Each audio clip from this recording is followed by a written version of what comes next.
This election day, an important and pivotal day in American history and for all patriots kind. Let me tell you, you know what really stuffs the ballot in my box? For the game, patting the ball, May scanning, loads of time, he'll roll, he'll run, a sidestep, he's ready to throw, nobody's open, into the end zone, touchdown! Oh my goodness, Stevenson, and May with an F. That's right, Drake May gets our vote of confidence. For the future is bright in Foxborough, even if there are turbulent times ahead, everybody. Good morning and welcome to a live edition of the Six Rings and Football Things podcast with your old pal, Nick Fitzy Stevens here at the helm. Andy Jumbo Hart is away on some personal affairs right now, so we will wish him well. That's right, it's me and it's you guys, or as he likes to call you, you people, the Patriots fans, the good people of Pats Nation joining me here for an impromptu Six Rings and Football Things, talking Drake May and everything else swirling about Patriots Nation right now. Well, I know it's a big day for everybody, so we appreciate you guys jumping in with us live on the Fitzy GFY and WEEI socials as we record the latest podcast. And if you just watch us live, make sure that you subscribe to the Six Rings and Football Things podcast, Spotify, Apple Pods, use the Odyssey app, whatever portal or platform you like to use to find awesome football conversations.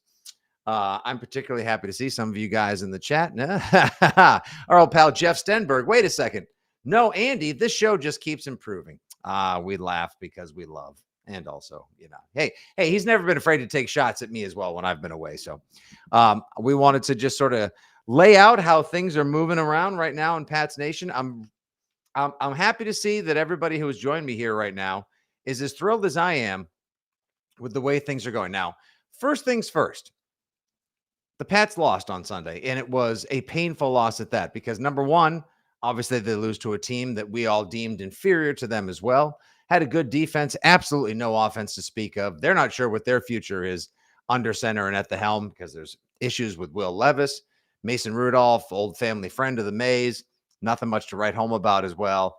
And the Patriots didn't look like they could keep up with them all day long. They got pushed around. Granted, of course, there's still lots of subs on defense as well. The receivers can't catch a cold, let alone flack or footballs at this point. The same issues that have dogged the Patriots continue to plague them on Sunday. But I'll tell you, even when Drake May, who was in the protocol all week long, and we were all concerned, will he, won't he, can he, should he, gets out there on Sunday and was the entirety of the Patriots offense, the entirety of the Patriots team. I'm not sure if you guys are aware of this, but on Sunday, we covered this a little bit on the radio and on the post-game show on Sunday, but it bears repeating one more time just so people understand how impressive what Drake May is doing right now is. Of the 315 yards of total offense the Patriots amassed as they were outgained by about 100 yards by the Titans. That's right, the Titans. Drake May was responsible for all but 14 of them. That's right. He was literally the entire offense on Sunday. That's right, Benjamin Rosado watching live on Facebook right now. May is that guy. He's got the moxie. Oh, he's got the moxie and then some. He is him. He is the battle hymn of Patriots Republic. He is Timothy Chalamet. He is Kim Jong-un. He is Himbo Slice. He is all of the hymns you can put together and then some. And I'm looking forward to seeing some in the comment box right now as we keep rolling here. The kid does it all for the Pats. Yes, I agree, guys. Burley Sullivan checks in, watching live on YouTube right now. Drake is a baller, but needs to tighten it up. Look, the kid's only had, this is now year 3 for him playing football at a high elite level. Okay. Yeah, there are some things he needs to tighten up. He should have felt the pressure on the backside, but he got Vidarian mowed down as Vidarian Lowe got smoked on the left side. Obviously, the offensive line, as many of you are chiming in, yeah, it's a massive work in progress. It's a huge issue. They never should have kicked in Layden Robinson at right guard and sent Mike Onwenu out to tackle because Onwenu needed to be there at right guard Sunday to deal with the juggernaut that was Jeffrey Simmons, who just blew up all the Patriots' plans, running, passing, and more Sunday in the first half as well. So they have line issues. Yes, Drake May tries to do too much, and this is one of the problems. This is why the Patriots need to. I'm with people like Phil Perry and others in town who have said by 4 p.m. today the Patriots should try to make a move for the now. Don't worry about just building your football team for the future, even though they currently hold the #1 draft pick overall. And that may either get them a tackle, a receiver. It could net them multiple picks that'll help them significantly reboot the franchise or continue along this latest iteration of a rebuild. But they should get him help as soon as possible because there's no line to speak of right now. Like we said, the receivers are an issue. Freaking Ramondre, it's great to have a hammer of a back, but they need a speedy change of pace. I don't know how they're going to address that as well. Antonio Gibson not being used properly.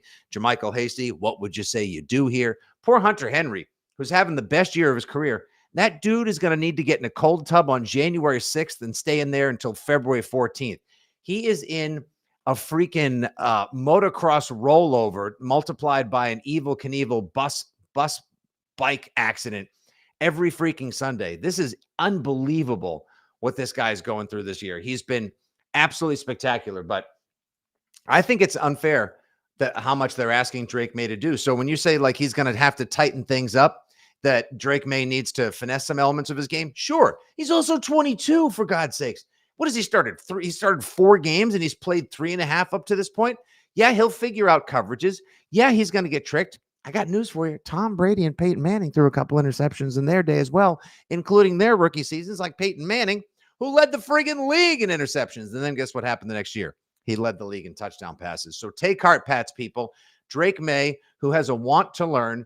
Drake May, who has zest. He's got the moxie. He's got all of it and then some. He is going to improve game by game, which is why it was so important to ultimately get him in there in the lineup right now. I want to share this clip with you. This was from our pal Tommy Curran, who appears on EEI a bunch of times over on the NBC Sports Boston. Nice podcast with the Patriots talk with his name on it and everything. His soundbite directly afterwards, as he was doing a televised postgame, but I know you guys were listening to our Six Rings postgame on EEI.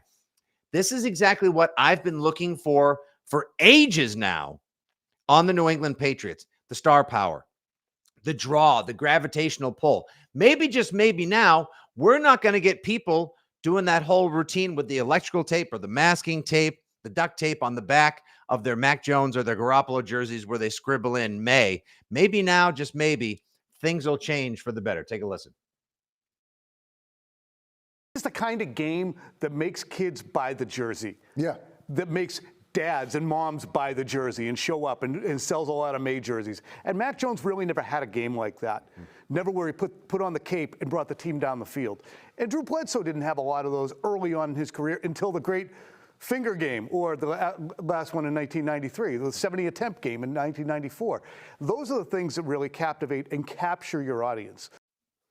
Exactly. Of course, you guys remember the great finger game as well. All right, keep the comments clean, folks. We try to resemble a family podcast here, although we are Pats fans and we apologize for nothing.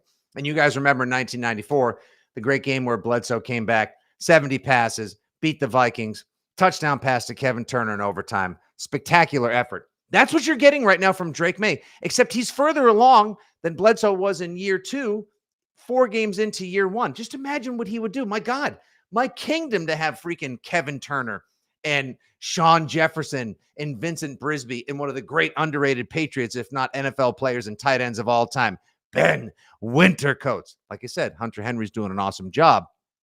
But look what this kid is able to do. He was the leading rusher on the Patriots Sunday by 80 effing yards. He had 8 scoots for 95 yards. He's averaging 12 yards a dash, and he wasn't avoiding contact as well. Now, I know you guys are probably going to say, yeah, well, someone's going to have to teach him how to slide. Someone's going to have to teach him to get down because we need him for the long haul. Yeah, I agree with you guys as well. But he knows there's a lot that he can do to improve his game, and he said as much during his weekly appearance on WEEI on Monday. Myself, then probably anybody's going to be harder on me. So that's the mindset I try to keep. And, I think there's another step I can take in leadership-wise, and I got to go go whether make some plays and kind of be smarter with the football. I think that'll go a long way and kind of earn the guys' trust and respect. But I think I got respect in that locker room with those guys and kind of earn it throughout the year and kind of can make the next step in being some vocal and do little things with teammates to kind of be that quarterback leader that that everybody wants. Yep, that quarterback leader that everybody wants. Kid, do not put any more pressure on yourself. Do not ask more of yourself at this time. You are evading sacks on a regular basis. You are mastering and moving around in the pocket like J.K., the lead singer and prime dancer of Jamiroquai. You're throwing dimes and darts down the field. You are running and gunning like an Olympic sprinter. You're making people think that Michael Vick decided to change arm angles and flash forward to the future the way he moves around the field. This kid, he is going to improve naturally through time, effort, and his own will and talent.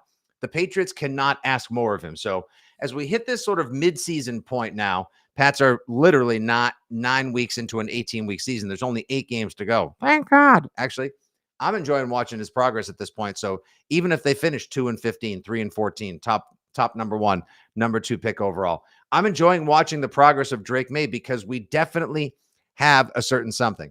But before we get into our next question, let's check with all of our good people here that are watching live right now. Let's see. We got Matthew Warner. Fitzy, I just saw that Polk is rated dead last in wide receiver rankings in the NFL per PFF. Is it too early to cut the cord?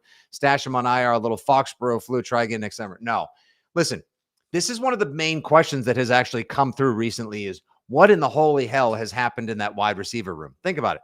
Kayshon Boutte flashes at times, a little inconsistent still, but I'm not going to put too much blame on him for the overtime interception that ended it. And no, not because the Patriots are still tops in tankathon and it was an amazing win. You see, we lost, but we got to see Maye as a stud, but we kept the number 1 pick. It was tough. If anything, I'm going to put it on Jerod Mayo for A, not going for 2 at the end of regulation. Like you've got the Titans stunned, absolutely stunned. The entire offense is surging with adrenaline and excitement because their guy, Drake Maye, the quarterback leader that he's telling everybody that he wants to show that he can be, was exactly just that with one of the most incredible plays in Patriots history, in the NFL this season, maybe in the NFL this decade, the 11.82 seconds running around to find Mondre with the 7-yard Hail Mary in Nashville. But go for 2 in that instance, Jerod. Drop them. Let's see the stones. Put them down on the table. Let's do this. Slap it between the knees. Let them know like you're not playing because you get the win, more confidence for the team, their excitement and their belief in themselves surges, which is spectacular. And if you lose, you still hold on to the number 1 pick and you know that you tried and that you believe in your guys. And if that's the culture you're trying to establish and that's the message you want to send, then I think that they should have gone for 2 there. I wouldn't have gone for 2 in Jacksonville a few weeks ago. I thought that sent the wrong message and created the wrong momentum for the defense. I would have gone for it here, especially you play to win on the road. Right now, there are Buccaneers fans, Buccaneers coaches, and Baker Mayfields that are kicking themselves for not going for 2 on the road last night in Kansas City because they played an awesome game all the way back at the end of regulation to score a shocking touchdown and tie up the Chefs in the rain at meat-filled Arrowhead Stadium. And then you get to overtime. Why would you go to overtime with Mahomes? That's where Mahomes does Mahomes things. Classic mistake. I would have let Maye try to cook right there, even if he was gassed, winded, and exhausted from running around for 12 seconds for his life, only to find Mondre for the tutty. So that's how I feel. And as far as Ja'Lynn Polk goes, he'll figure himself out. Boutte's going to work things out as well. Like I said, I'm not holding him responsible for the INT. Ja'Lynn Polk has to play his way through this. You can't just sit him down after he had such a good college career and came in with an impeccable record, an immaculate sheet. Everybody said he was such a high character guy. He's in his feels right now. He's making mistakes. He needs to work his way out of his head and back onto the football field. I don't know what the hell they're doing with Javon Baker. Pop Douglas drops a ball on Sunday as well.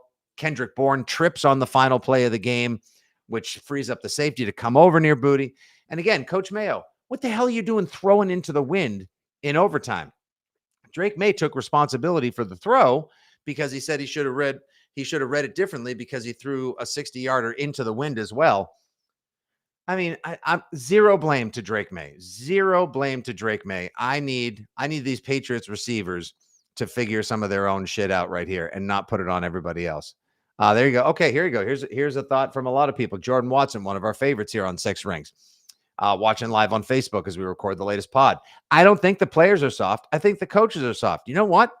I'm a kind of agree with you. I'm a +1 on that one right there. You know what? I'm going to give you the old ballot box vote, Jordan. I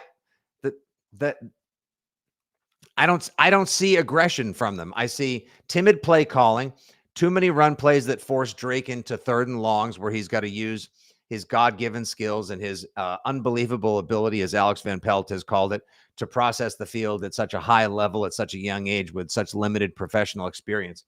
Again, asking too much of him. That's why these other guys need to play their way through and step up. And that's why they need to go and get a little extra help for him now as well. I wouldn't be afraid. Yes. Hello, Claire Cooper. It is Han Solo Fitzy here. You're all clear, kid. Let's blow this thing and go home. Punch it, Chewie. Having a grand old time with you on the latest Six Rings here. You know what I would do today? I'll tell you one of the trades I would make. In addition to the fact that KJ Osborne was a healthy scratch, he gone. He should be gone. KJ Osborne and for a seventh anywhere, that's fine. Bag of footballs, I don't know, some garlic fries, whatever you can get in return for him. Seems like a nice guy, but it's just not a fit here. He's a professional receiver with some good experience. He can help out somewhere else. I'd see if I could pry Jakobi Meyers away from the Raiders. How nice would that be? Imagine if Drake May, the rest of the season, had Hunter Henry, could take a little bit of the burden off Hunter, and whatever the Raiders would ask for him, because they're going nowhere quickly, and I'm sure they would love to get out from under that salary, whereas the Patriots have the budget of a freaking Transformers movie. You could make a new Pirates of the Caribbean for the amount of money they have. You could buy a minority partnership in the friggin' Boston Celtics with all the free agency money the Patriots have. Go get Myers back. What, you don't think he's worth a fourth-round draft pick? Why not? I mean, that's what you spent on Layden Robinson. That's what you spent on Javon Baker. Give him a reliable target the rest of the way, and then you have Myers for at least one more season to develop confidence with Drake May. He'd have Hunter, and he would have Jakobi Meyers. It would be a blessed reunion. It would be undoing the mistake of choosing Juju Van-Sucky over Jakobi Meyers as well. I think, yeah, there we go. See, I'm with you right there. Bingo. Wayne Felch, how about we trade for a wide receiver to help May? I am with you. And yes, delusional Patriots fan, it's killing all of us that the Patriots had under 20 rushing yards on Sunday. There's not going to be a tackle or a guard that's going to shake loose. If there is a quality left tackle to be found anywhere in the NFL, you know what the other teams would have done by now? Signed him. He's not just going to shake up No, see, I don't agree with that. The problem is if you bring Myers back, you give up on Polk. How about this? Jalen Polk learns how to rediscover his hands and play the game the right way from Jakobi Meyers. Remember, Jakobi Meyers didn't have Tom Brady's confidence year one, only got a few passes thrown his way, had never dropped a pass in college as he converted from quarterback to receiver, then had some issues, may have dropped one or two from Brady or wasn't in the right spot. And we know how meticulous Tom was about his receivers. He told you recently at that Fanatics forum with Stephen A. Smith, he would tell Belichick, if this guy's not where I need him to be, or he doesn't understand the way I'm seeing the field, or doesn't read the coverage right, I'm not throwing him the ball. Brady was a bastard about those things, and unapologetically so. It took until 2020, when injuries necessitated Myers become Cam Newton's boo, and he became the prime target of the team, that he ascended into the high-quality number 2 receiver and possession target that he has become since. I think he would do wonders for these guys. Teach Javon Baker how to act like a grown-up. Teach Jalen Polk the ropes. He would be a massive, massive upgrade for the Patriots right now. And again, it wouldn't cost you much. And he also probably knows where to park, where his locker is, and what time he should be to the field in the quickest way to get what you want in the cafeteria line as well. I disagree. We're not going to sit Drake May to protect him as bad as the offensive line has been. That's not going to work. See, Myers is just another mid-level. He's got 450 yards and a couple touchdowns on 35 catches. That's going to turn into a classic Jakobi Meyers year of like 900 yards to 1,000, 80 receptions, and 6 to 8 touchdowns. I'd take that. That almost sounds like what the Patriots' entire wide receiver room is at this point. Running game, non-existent. I wish I could find a running back that's going to, like right now, let's see who was traded earlier this morning. Khalil Herbert, who's more Ramondre than he is a speed back, like a Tony Pollard or someone who's shifty like that, who I really wanted in the offseason. He was traded from the Bears to the Bengals. They have Chase Brown, but Zach Moss is out for the year with a neck injury, and it could be longer. It seems like it's kind of serious. I don't want another hammer like that. I would love to find a speedy, shifty back. Just give me a little dude. I pine for the days of Shane Vereen and Danny Woodhead. How spectacular would that be? Some are saying you should just play it out with these guys, see how the culture evolves, and give these kids a chance to get their reps. There's an argument that can be made for that as well. I understand. Also, the defense, which has been playing half Scribinis and a lot of fill-ins and UFLers. It's been UDFA Central all over the defense. Much respect and props and hip-hops to the Jaquelin Roys, the Christian Ellises, the Pettises, and the other guys that you'd never heard of before. And then, of course, the Tavais and other people logging the most snaps that they've ever had as well. The defense needs a boost. You're not getting Jabril Peppers back anytime soon if he ever plays for the Pats or in the NFL again. Bentley is donezo for the season, and why would he race back? Definitely heal up the pec and be back and ready to rock next season with reinforcements. But Christian Barmore, as Gerard Mayo hinted at the top of the week, is inching closer and closer. We could see him maybe even by the Rams game. That would be a blessed homecoming in the defense. I think he would make such a defense. He would take a little bit off of Equale and Godshow and so many of the other guys now that are logging career highs in reps. Don't forget he's disruptive in the pass rush. He's a great run stopper. That they haven't had the spine of their defense all season long. And look, Covington is a rookie signal caller on defense as well. I didn't have Steve Belichick by his side. Gerard Mayo's concerned with the grander scheme of things, or I don't know, just stoically staring at the field or playing pranks about flying birds coming in at everybody. I don't know what the hell he's doing. Just not going for two is what he's doing. Yeah, I 100% think that if you could find anything from an extra back that you would want to try to take a shot with, offensive lineman, a quality receiver. Okay, so here's another delusional Patriots fan. I want to see more Hasty, less Gibson. Okay, yeah, he had a touchdown, that nice screenplay against the Jaguars. That would be good. Trading for another cornerback. Jonathan Jones right now, obviously, could be somebody who's on the market. I hope they don't trade Jonathan Jones personally. You would have a vacuum, a dearth of leadership in the locker room because he's one of the spokesmen for the New England Patriots right now in that locker room. One of the final few guys, one of the last vestiges of the double dynastic run and days of Super Bowl past. Plays slot corner, outside corner, safety as well in a pinch. Not only do I hope they don't trade him unless they can work out some sort of like, go ahead and trade him. But then, John, why don't you give us a call when the season's up? Maybe they could just, do a little rental deal with him and bring him back. That's not completely unheard of as well. I would love to see John Jones finish his career here. I'm not sure exactly what other cornerback they get. Marcus Jones plays a decent slot corner. I'll tell you one thing I'm all in for, and let me know if you guys that are watching live right now are in for this as well. What do you guys think about more Marcus Jones on offense? That guy is absolutely electric. He is beyond canned heat. He is full-blown Napoleon Dynamite whenever he gets the ball in his hands. No one is going to want to kick to him the rest of the season. The punt returns Sunday against Nashville were spectacular.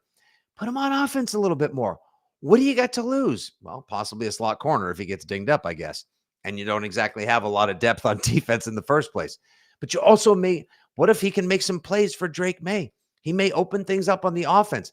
If the passing game can just get going, maybe that'll finally open some running lanes, because I don't think in an Alex Van Pelt offense, which is really like a very traditional meat and potatoes dinner followed by a 7th grade dance where you leave enough room between dance partners for the Holy Ghost, I don't think the run game is going to open things up for the passing game anytime soon. So you're going to need a little more playmaking. Yes, thank you very much, Greg Donahue. We need a James White. We need a Kevin Falk. We need somebody that we can go to for a little bit, all the extra somethings that we want. These are just some of my thoughts. All right. Anyone else that we see improving on the Patriots? It's been a Drake May improvement year. It's been a Drake May burst onto the scene and development year. But I'm not, I don't really know who else has improved drastically on the Patriots. Has anyone made strides? Is anyone else? Anthony Jennings impresses on defense. That guy is setting the edge. He is highly underrated. He falls into that Juwan Bentley of like blue collar, high floor, utilitarian, working class, Belichickian style defensive players that I'd love to see more of. As Behringer had a bad game Sunday, I'll forgive him that. New dad Joey Sly, I think if we can keep him around for a while. Of course, Chad Ryland is heading towards the playoffs now as the kicker for the the 5-4 Arizona Cardinals, who we'll see in a couple of weeks. Chad Ryland revenge game. Book it November 24th. Yeah, it is. It's the missionary of play calling. That's what a lot of people have referred to Alex Van Pelt. And I agree with you guys. Yes, Marcus Jones is a playmaker. This team does not have a lot of blue chip talent. It does not have enough electricity. We do not have enough playmakers out there. So if you could maybe spare him 4 to 6 plays a game, call his number, some design, an end around, maybe just even a bubble screen, jet sweep, something, just to see if you can get him in space and make some plays. All right. That'll probably do right now. We've given the running game some crap. We've had our fun with Alex Van Pelt. We want Jerod Mayo to drop him on the table and play with some more stones. I agree. Booty's been okay at times. Godchaux, you know what? Actually, surprisingly, Devon Godchaux has shown some improvement this year. We heard that he was one of the best defensive tackles, or according to him and Bill Belichick. Seemed like he was overrated. Played his hand this year nicely when Barmore went down, renegotiated a new contract with the Patriots. He's reasonably high graded. Like, he's a solid run stuffing defensive lineman. So I don't want to see them trade him away to the 49ers. Okay, let's say you fleece a 3rd round pick out of the 49ers if they're desperate enough to help their run defense because their D line has been gashed and they have Super Bowl aspirations in an NFC that I think is going to be dominated by the Detroit Lions the rest of the way. The team, in full confession, I am rooting for to win the Super Bowl this year because I think we can have an honest conversation about our Patriots, people. It's probably not going to go their way, but I would love to see the Lions win if any other team wins this year. Yes, Booty is getting a little bit better each and every week. I think he's going to be a keeper for a while. This is what this season is about, you guys. Godchaux, stick around. Keep John Jones around for the leadership. I wish I could say the same about some linemen. Booty is going to get better. There are Christian Gonzalez. His numbers are through the roof. He's excellent. There are some pieces there. There's just not enough around Drake May now. So let's hope maybe the Patriots can acquire somebody. We know that they're stacking picks for next year. We know they've got a ton of money to be able to get after it next offseason as well. They've got a lot of draft picks. The future is looking brighter. There is light at the end of the cave, people. There is something to watch for every week. There's a lot to root for. And yes, like Tom Curran said, that was a game on Sunday to recruit players to come to Foxborough and to buy May jerseys and get everybody fired up for the future in Foxborough. And I'm with you, Wayne Felch. Make sure everybody stays safe out there. Go vote. You don't get to complain. You don't get to bitch. You can do that about your favorite football team each and every Six Rings Live podcast and, of course, on the Six Rings postgame show live on WEEI. But you can't complain about the state of affairs in this blessed, beautiful, and ridiculous union that is the United States unless you go out there today and do your job and make sure you vote. Oh, and yeah, by the way, it can't be that bad of a week because the Yankees lost the World Series. All right, that's a good one. Quick note to everybody as well. Back later in the week with our preview of the Bears against the Pats. And if anyone's going to be in Chicago this weekend, I'm taking my son to his first road game, Patriots game. I will be at Soldier Field Sunday, 12 p.m. Central Time, beverage in hand, not on the post-game show this week, actually taking in a Pats game like a proper fan. So if anyone's out there, holler at me at FitzyGFY.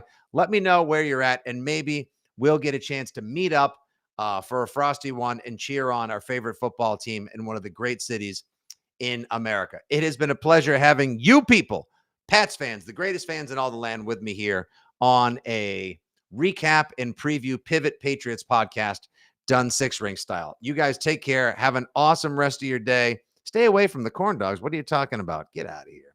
I'm going to go full deep dish. Lou Malnati's or GTFO. Whoa, and what's the name of the hot dog place out there as well?